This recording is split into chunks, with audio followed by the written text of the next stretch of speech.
Hello my dear friends and students.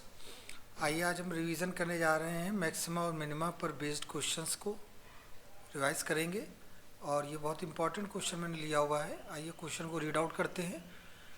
Given cost function C x, एक कोई case है firm का जहाँ पर कॉस्ट फंक्शन आपको दे रखा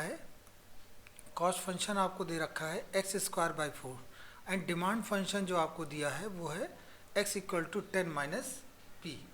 ठीक है, for a firm where x जानते हैं आप क्या डिफाइन करता है, क्वांटिटी को,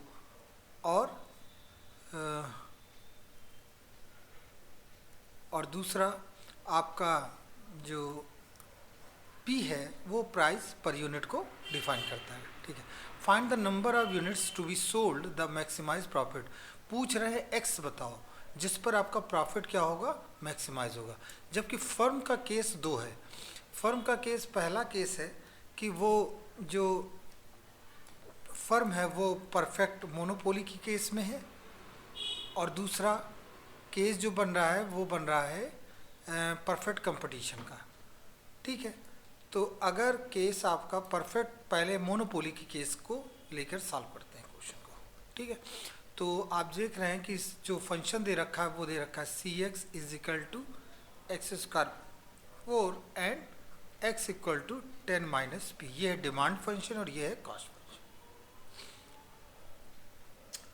अब चूंकि केस है पहला मोनोपोली का, और मोनोपोली के केस में आप जानते हैं प्राइस वेरी करता है। Price can be, P can be changed. जैसे x वेरी करता है वैसे p भी वेरी करता है, जबकि परफेक्ट कंपटीशन में p आपका कांस्टेंट रहता है। तो चूंकि यहाँ पर पूछा गया है प्रॉफिट को मैक्सिमाइज करना है, तो आप जानते हैं जो प्रॉफिट होता है PROFIT, प्रॉफिट को पाई से डिफाइन करते हैं। प्रॉफिट जो होता है वो रेवेन्यू माइनस कॉस्ट होता है। ठीक है, तो पाई इक्वल टू रेवेन्यू अभी तो हमें पता है नहीं, तो हम पहले रेवेन्यू निकालें। रेवेन्यू इज इक्वल टू होता है PX। अब चूंकि हमें क्वांटिटी को निकालना है, इसका मतलब ये हुआ कि हमें यहाँ पर P को रिमूव करना पड़ेगा। तो P की वैल्यू यहाँ से कितनी निकलेगी बच्चों, 10 माइनस x, और ये x हो गया। तो कुल मिला के आ जाएगा 10x माइनस एक्स स्क्वायर, तो वो हम यहाँ पर लिख देंगे। तो ये आपका रेवेन्यू हो गया 10x माइनस एक्स स्क्वायर, और कॉस्ट तो आप देख ही पा रहे हैं कितना है, एक्स स्क्वायर बाई 4। तो ये आपका बन गया profit function, that is equation number 1।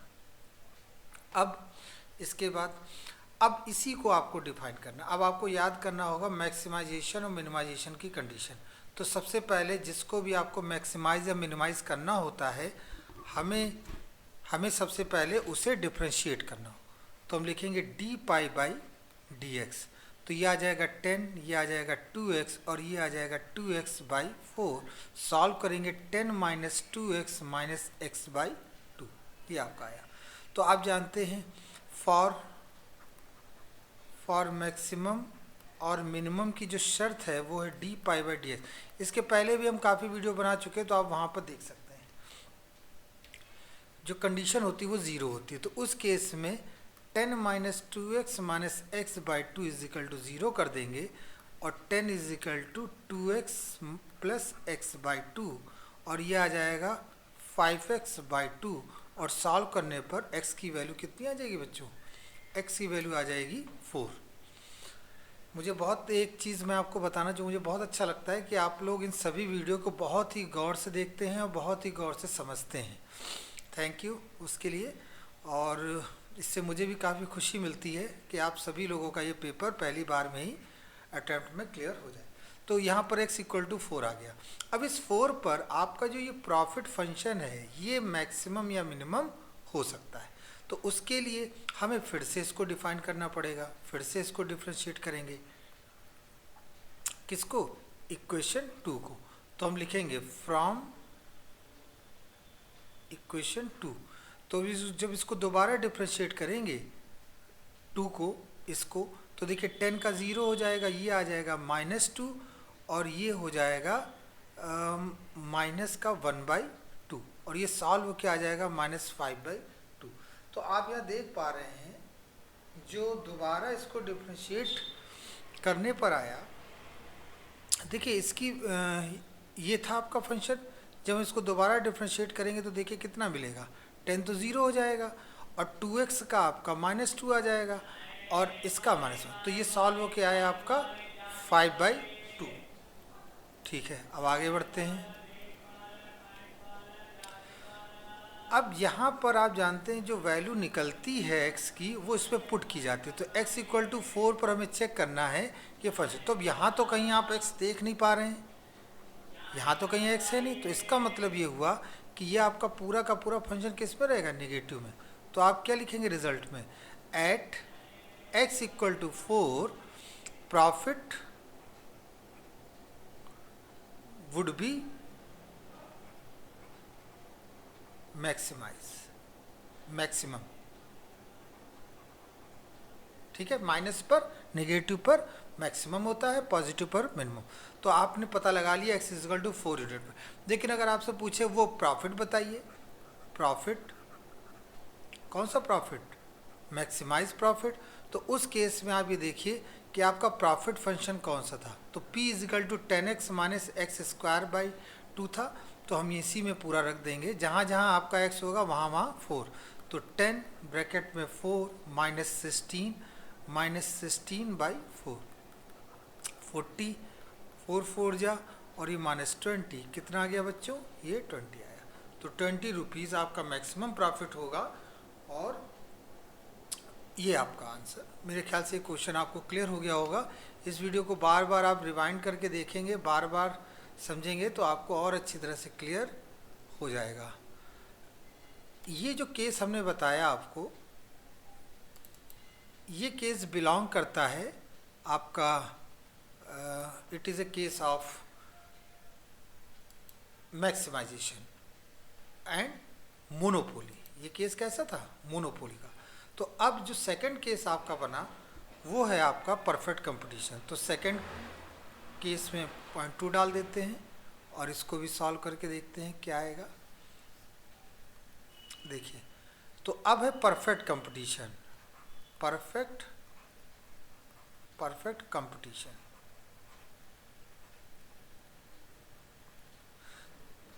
Perfect competition में आप जानते हैं क्या होगा सीन। तो सबसे पहले तो परफेक्ट कंपटीशन में P फिक्स रहता है, प्राइस वुड नॉट चेंज। आप जानते हैं इसका कॉन्सेप्ट कि एक ही जैसे प्रोडक्ट कई फर्म बना रहे होते हैं, तो प्राइस वार से बचने के लिए प्राइस को फिक्स ही रखते हैं। इसके अलावा एडवर्टीजमेंट, क्वालिटी को इम्प्रूव करके कस्टमर्स को अट्रैक्ट किया जाता है। ठीक है, प्राइस को फिक्स रखा जाता है। प्राइस को फिक्स रखते हुए अदर मीडियम से हम प्रॉफिट को इंक्रीज़ करते हैं या प्रोडक्ट को सेल करते हैं। तो इसीलिए price would not change, it is a constant. तो कांस्टेंट का केस मतलब ये बन जाएगा कि जहाँ जहाँ P आएगा वहाँ पर उसका डिफरेंशिएशन क्या मानेंगे, 0। इसका ये अर्थ हुआ। तो पाई हम यहाँ भी निकाल लें तो पाई तो वही निकलेगा, उसमें तो कोई चेंजेस आएगा नहीं पाई के केस में। क्यों, क्योंकि आप अगर यहाँ पर पाई मतलब रेवेन्यू माइनस कॉस्ट लिखेंगे, रेवेन्यू आपका कितना है px और माइनस कॉस्ट कितना है x²/4, ये आपका पाई बना। अब यहाँ पर p को चेंज करने की ज़रूरत नहीं है। उसका रीज़न ये है कि p act as a constant.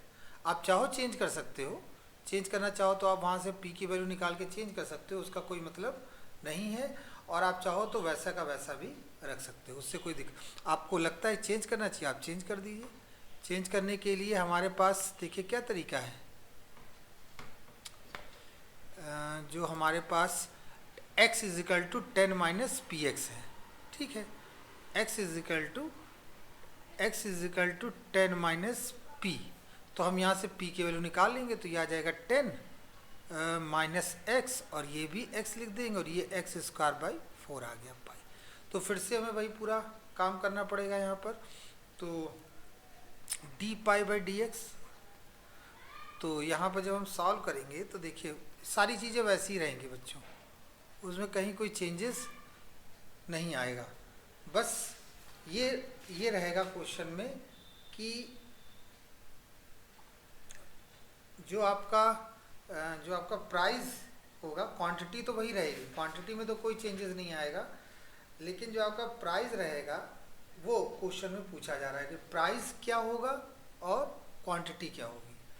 तो यहाँ पर हम क्वेश्चन को सॉल्व करने के लिए हम ये भी अडॉप्ट कर सकते हैं, नहीं तो आपको सीधा सीधा दिख रहा है क्वेश्चन में कि P क्या है, एज ए कांस्टेंट है। तो P एज ए कांस्टेंट है तो उस केस में हम इसको ऐसे भी रख सकते हैं। हम दोनों ही केस आपको दिखा देते हैं। तो अभी हम पहले इसको इसी फॉर्म में रखते हैं। तो जब इसको डिफ्रेंशिएट करेंगे तो ये आ जाएगा x, ये P आ जाएगा और माइनस 2x/4, तो ये हो जाएगा P माइनस x/2। देखिए अब मैं आपको एक छोटी सी चीज़ बताऊंगा जो कि डिफ्रेंशिएशन से रिलेटेड है। हमें यहाँ पर चेंज क्यों करना पड़ा, पहले मैं आपको डिस्कस कर दूं। यहाँ पे हमें चेंज करना क्यों पड़ा, क्योंकि P भी चेंज हो रहा है। देखिए P भी बदल रहा है और x भी बदल रहा है, और हम जब भी कभी डिफ्रेंशिएट करते हैं तो किसी एक के रिस्पेक्ट में करते हैं। हम या तो P के रिस्पेक्ट में करोगे या x के रिस्पेक्ट में करोगे, क्योंकि दोनों चीज़ें बदल रही हैं। इसलिए हमारी इक्वेशन में x ही होना चाहिए कि एक ही जो वेरी करे, है ना। ऐसे आप देखिए पाई भी आ जाता है, P भी आ जाता है, x भी आ जाता है, लेकिन यहाँ हमने क्यों नहीं चेंज किया। यहाँ इसलिए चेंज नहीं किया क्योंकि P तो हमारा कांस्टेंट है। तो अब हम यहाँ पे लिखेंगे d/dx = 0। तो आप जानते हैं क्यों ये लिखा गया, क्योंकि यही कंडीशन होती है। तो x = आ गया 2p। ठीक है, अब दोबारा फिर डिफ्रेंशिएट करेंगे इस इक्वेशन को, तो लिखेंगे d2π/dx²। तो ये हो जाएगा p0 और माइनस का 1/2, और जैसे ही वैल्यू पुट करेंगे हम यहाँ पर d2π/dx², और जैसे ही x = 2p रखेंगे, आप देखेंगे यहाँ निगेटिव रहेगा। इसका मतलब at x = 2p profit become maximum. Profit कैसा हो जाएगा, मैक्सिमम हो जाएगा। तो आप यहाँ पर जो प्रॉफिट का फंक्शन था वो तो ये था px माइनस x²/4। अब आपको अगर प्रॉफिट निकालना हो तो आप यहाँ से प्रॉफिट को कैलकुलेट, p की वैल्यू यहाँ पर रख दें। लेकिन आप ये जानते हैं जो वैल्यू निकलनी चाहिए वो तो एग्जैक्ट आनी चाहिए। एग्जैक्ट मतलब नंबरों में आनी चाहिए। तो आप गौर से करिए, एक आपके पास x रिलेशन आया है x = 2p, और एक पहले से आपको एक रिलेशन मिला हुआ था दैट इज x = 10 - p। तो यहाँ वैल्यू रख के हम x की वैल्यू निकाल सकते हैं। जैसे आप यहाँ पर क्या करें, यहाँ पर p की जगह आप पुट कर दें x/2, तो ये हो जाएगा x²/2 माइनस x²/4। अब p की वैल्यू आप यहाँ रख दीजिए, तो x = कितना आएगा 10 - p की जगह आपने रखा x/2, तो ये x/2 का x/2 इधर आ जाएगा, तो ये हो जाएगा 3x/2 = 10, और x = 10 × 2/3, तो ये हो जाएगा 20/3। अब आप ये वैल्यू यहाँ पुट कर दीजिए, है वही चीज़। क्योंकि आपको जो प्रॉफिट निकालना होगा तो एग्जैक्ट में निकालना होगा, तो यहाँ पर रखोगे तो ये आ जाएगा 400/9, 9 × 2 = 18, और यहाँ आ जाएगा 400/9 × 4, ये आया आपका। अब प्रॉफिट के केस में जो अगर आप कैलकुलेट करेंगे तो इसको सॉल्व कर लेते हैं। तो इसको सॉल्व करने पे देखिए कितना आएगा, 400/9 कॉमन ले लिया हमने दोनों में से, 400/9 कॉमन ले लिया, तो यहाँ आ जाएगा 1/2 माइनस का, और ये आ जाएगा 1/4, 4 दूनी 8, एलसीएम ले लेते हैं 9, 4 - 2/4, और यह आ जाएगा 2/4 दैट इज़ 1/2, 1/2 मतलब 200/9। ये आपका प्रॉफिट मिला। अगर आपसे पूछे यूनिट कितना है, तो आपको x = 20/3 यूनिट आपको इस यूनिट पर आपका प्रॉफिट मैक्सिमम। पूछे प्राइस कितना है, तो p = कितना है x/2, ये वैल्यू यहाँ पर पुट कर देंगे 20/3 × 2, तो डेट इज़ 10/3। तो आप देख सकते हैं कि ये क्वेश्चन यहाँ पर इस तरह दो केस में। अब मैं आपके लिए बताना चाहूँगा यहाँ पर कि क्यों ऐसा। यहाँ पर पहले वाले केस में हमने क्यों मतलब p को चेंज किया और सेकंड केस में क्यों नहीं चेंज किया, क्योंकि हम यहाँ डिफ्रेंशिएट करते हैं और डिफ्रेंशिएशन में ज़रूरी है कि आपकी इक्वेशन ऐसी फॉर्म में हो, मतलब एक इक्वेशन में केवल दो ही चीज़ें हों जो वेरी कर रही हों। जबकि आप यहाँ देख सकते हैं पाई के केस में जब हमने लिखा तो पाई भी वेरी कर रहा है, पी भी वेरी कर रहा है और एक्स भी वेरी कर रहा है। तीन वेरिएबल थे एक इक्वेशन, इसलिए हमें पी को चेंज करना पड़ा, क्योंकि तभी तो यहाँ लिखा है P can be changed. Monopoly में पी चेंज होता है, जिसकी वजह से ये केस पूरा बना। आई होप ये चीज़ आपको क्लियर हुई होगी। ये क्वेश्चन काफ़ी इम्पॉर्टेंट था, इसको बार बार देखिएगा जिससे कि आपको और समझ में आ सके। Thank you very much.